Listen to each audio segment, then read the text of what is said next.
Treasure Island, Chapter 2.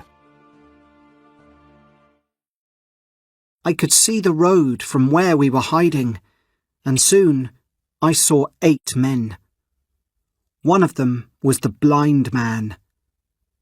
I saw them walk down the road to the Admiral Benbow Inn. They were surprised to see that the door was open. Then they all ran inside. I heard someone shout, "Bill's dead!" "Go and find his box," said the blind man. A little later, a window opened from the captain's bedroom, and a man called out, "Someone has opened the box." "Is it there?" said the blind man. "Only the money is there," replied the man. "It's the boy and the woman from the inn," shouted the blind man. "Let's find them." The men started to look around the house.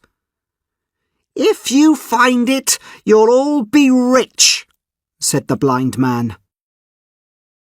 At this time, we heard horses coming down the road. When the men heard the horses, they started to run in all directions. The horses arrived, so I ran out to see who was riding them. One of them was the boy who went to get Dr. Livesey, and the rest were policemen.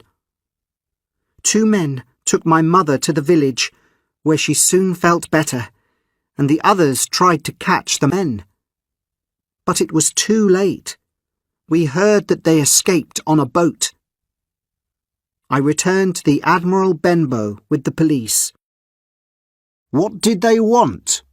said Mr. Dance, the head of the police. "I think that they wanted this," I said, showing him the papers that I still had in my jacket.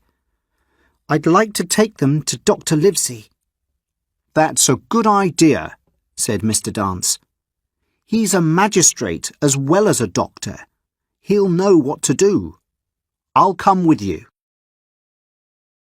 We found that Dr. Livesey was not at home, but was eating at the house of Mr. Trelawney, an important rich man. Mr. Trelawney asked us into his house. I showed Mr. Trelawney and Dr. Livesey the papers that the captain had in his box. "I think this might be a clue as to where Flint buried his treasure," said Dr. Livesey. "That is why those men were not interested in money," agreed Mr. Trelawney. "If you are right, we should take the next boat from Bristol and go and find the treasure ourselves." "If Jim here agrees," said the doctor, looking at me, "we should look at these papers now." The doctor looked at the papers. Some of them seemed to describe the ships that the captain and his men had robbed of money. Then we looked at the other papers and saw a map of an island with a big cross on it next to the words, "Most of treasure here." "Dr. Livesey, we should go to Bristol tomorrow," said Mr. Trelawney. "In a few days we'll find the best ship in England. Jim Hawkins here can come as our ship's boy. You can be the ship's doctor." "I agree," said the doctor.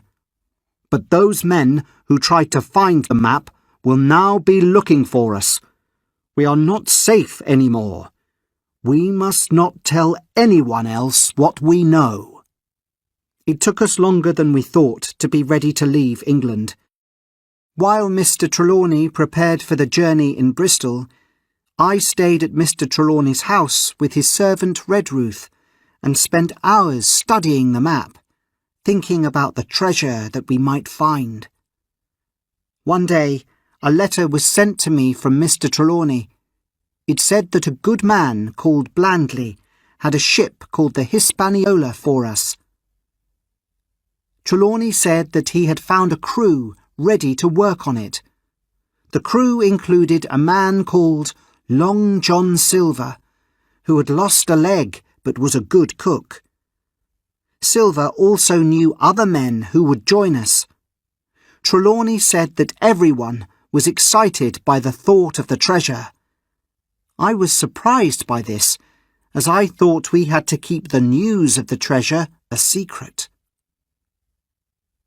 I was very excited by the thought of the journey, and I went to say goodbye to my mother at the Admiral Benbow Inn. I was very sad to leave her the next day, when I travelled to Bristol with Redruth. We had just one night in the city before we were going to sail.